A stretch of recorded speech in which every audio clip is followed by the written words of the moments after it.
Alright, today I'm going to be tearing into a 2005 Yamaha V-star 650. We're going to tear this motor completely down. We're going to start with the cylinder heads. It's a V-twin motor, so we've got a rear and we've got a front here. Carburetor is sat here. I've done a separate video on how to remove that, how to clean that, so check those out. Also have your rear output yoke set here.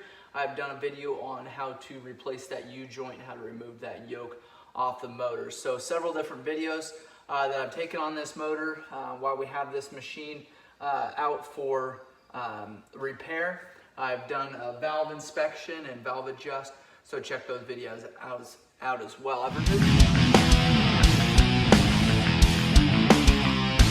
removed a couple bolts here because of doing the valve adjustments. So just to make things quicker, I didn't put those bolts all the way back on, but I've got on your front cylinder head here, we've got a plastic cover that's kind of a chrome plastic cover there. We've got four 5 millimeter Allen bolts that you got to remove to do those. And since we are doing this and going to put this back together, I'm going to mark these. Just quick reference, you should be able to figure them both out by just splitting them up to the motor, but I just wanted to mark those so we know real quick where they go. These were four 10 millimeter bolts that we've obviously already removed to pull that. And I'm just gonna mark as we go all of this stuff so we know exactly where it goes without having to hold it up and check microfiche, stuff like that. So you can use a Sharpie on these motors. What you do if you don't want the Sharpie on there anymore is just a little carbon choke cleaner, put it on a rag, and you can wipe that right off. So we've got rear, same thing, 4 5 millimeter Allens here to remove, and this cover just comes off. And then again, just 2 10 millimeter bolts on the back side here. Lift up and then push that back. There's 2 posts here that fit into rubber grommets on the back side there. So those are the covers. We got a vent tube here that runs up to the air box. We've got 14 millimeter mounts up here, bolts for the mounts right there.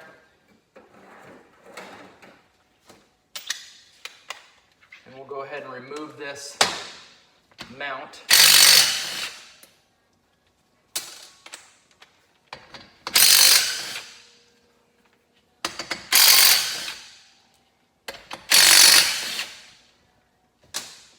And there is the rear mount. I'm going to go ahead and move this hose.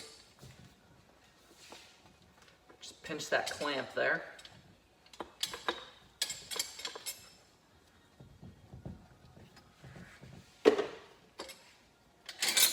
Two different mounts. And then we've got our cylinder head bolts right here. Those are 17 millimeter. And these are torqued down, going back together.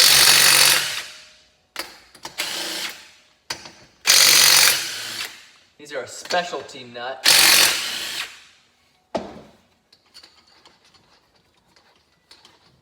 So we're going to keep these together. We don't want to just throw them in with the rest of the nuts and bolts. Take the washers off of those. We've got these loose, these rocker covers loose because of doing the valve adjustment, but you don't actually have to loosen those up to remove these heads. On the front side, we've got same thing for mounts. 2 brackets there. And this one has a bottom plate as well.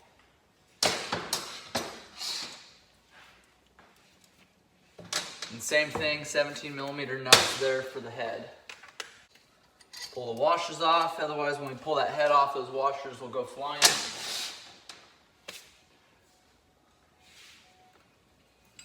Got 5 millimeter bolts here to remove the cam sprocket cover here on this side. This is the back again. Then we can flip that motor and do the same on the other side. So that's removed there. Make sure that O-ring is good. We're going to go ahead and remove this at this time. I'm going to remove these water lines here. That way we can get to this cam chain tensioner. So we've got a 5 millimeter Allen down here as a mount for these water lines. And I'm going to spin that motor around.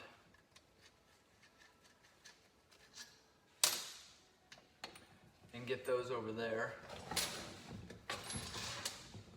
So a couple mounts over here, or a couple Allens for the mount. I like to use a Allen, little old school Allen, looks like that, as opposed to a socket, especially to loosen these up. Seems like you can get a better hold on it. A lot of times you use a socket, you've got too much leverage and you strip these Allens out. So handful of Allens on these models. There's that other mount there. And then on the back side of your, or I guess it'd be the front side now of your motor here, there's a clamp. And then on the back side, there's a clamp too to remove those. Those are Phillips. And we could just take the clamp off in the middle here, but we've got to pull these off anyways. So I'm gonna see if we can get these loosened up. Sometimes due to the heat on these motors, sometimes it takes a little bit to get them free. And you don't want to just bend them. There we go. Pop one side off here. Pull these out from in between the cylinders here. All right. Now we're able to get to that other tensioner there. Back to pulling this rear head off. So loosen up these Allen bolts on the tensioner here. You can also use a 17 or it might be a 19 to pull that center bolt out of there. But you don't actually, if all you're doing is removing this, you don't have to pull that bolt out yet. But sometimes, because when you are going back together, you do need to loosen that up.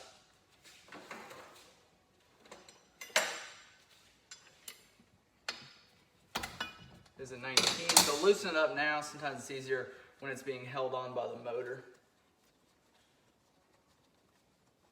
This is what's putting pressure on this rear cylinder cam chain. Pull that off there, that's for the rear. So I'm gonna mark that. And now our chain is loose, and you can feel that in this sprocket here. We've got a 17 millimeter sprocket bolt. Pull that off. Now the sprocket will be able to just use 2 fingers, pull it off. You don't want to do this if there's tension on that chain, which is why we remove that tensioner. And then we're able to pull that chain off. Now if all you're going to do was something in the cylinder head, maybe replace the valves or something, you don't want to just drop this chain in here. I'm not going to let it go very far down. I'm going to kind of bind it up. But if you drop it clear down in there, it could potentially fall clear down in your bottom end there. And if all you're doing is cylinder head, there's going to be no reason for you to get down in that bottom end, so just don't drop it down there. Got 2 6 millimeter Allens here on this rear head. Those are removed. Looks like we're going to pull this spark plug out here, because there is a bolt down in there. We might be able to get to it without pulling the spark plug.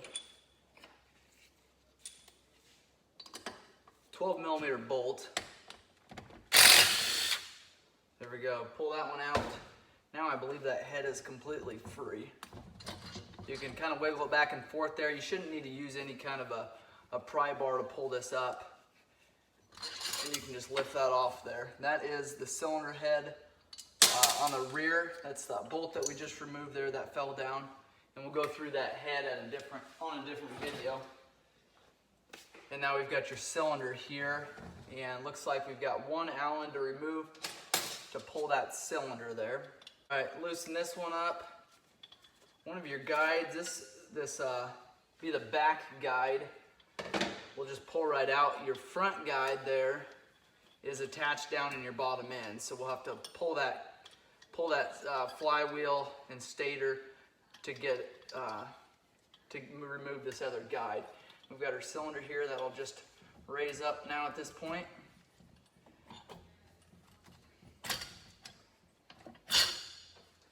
There we go, and there's your cylinder there. It looks good. The inside looks good on this one. No issues there. Then we can pull this gasket up just to get this out of the way. That's the rear there. I'm going to go ahead and pull this circlip on here. To do that, I'm going to grab a pick. I'm going to stick it in the little groove here. Put my thumb over top. That way that pin doesn't go, or that circlip doesn't go flying. Kind of wiggle my pick in behind there, being real careful not to damage that piston. There we go, and grab that clip. And then now what you can do is take and push out the pin that direction. So then we'll take and put that clip back down in this side there. So we have it all together, put those piston with that cylinder, and then we'll go ahead and do the same thing to the front. Really not a lot to pulling the heads off on these. All right, now we're gonna pull the front. So we've got our 5mm Allen wrench to remove the sprocket cover. Your front cam chain tensioner is gonna be kind of below your exhaust. You do have some oil coming out of here. Where it sits so low, sometimes that oil will kind of just, a little bit of oil will just stay in that area. It's held together by an O-ring or sealed up by an O-ring. Sometimes that O-ring sticks, but that's the front cover there. We'll go ahead and remove that sprocket, 17mm. You don't want to drop that down there if all you're doing is getting into this top end. All right, and then we'll have the 12mm clear down in there again, right by that spark plug. And now that head is ready to come off of there. Slide it up. And that's the front cylinder, or the front cylinder head there. You got your valves there, intake, exhaust. Got your exhaust system here. We got a broke off stud there. And the dome looks very, very good, clean for the age of bike and the miles. And we can clean that up, clean those valves up.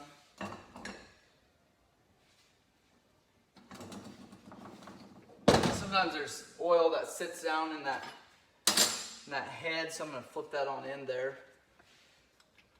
Let that drain out of there. Got your Allen bolt right here to remove this cylinder. And we are ready to remove the cylinder now.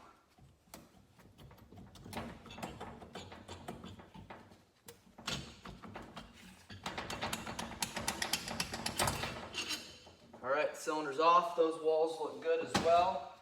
And then to remove that piston, same thing. Put your finger over top. Get in behind that circlip. If you don't put your finger over top of it, that circlip could go flying. You could use it. If you're having to use that circlip again, you want to make sure you hang on to it. Also, if all you're doing is top end, you don't want that circlip dropping down into your crankcase. Then push that pin back down in there.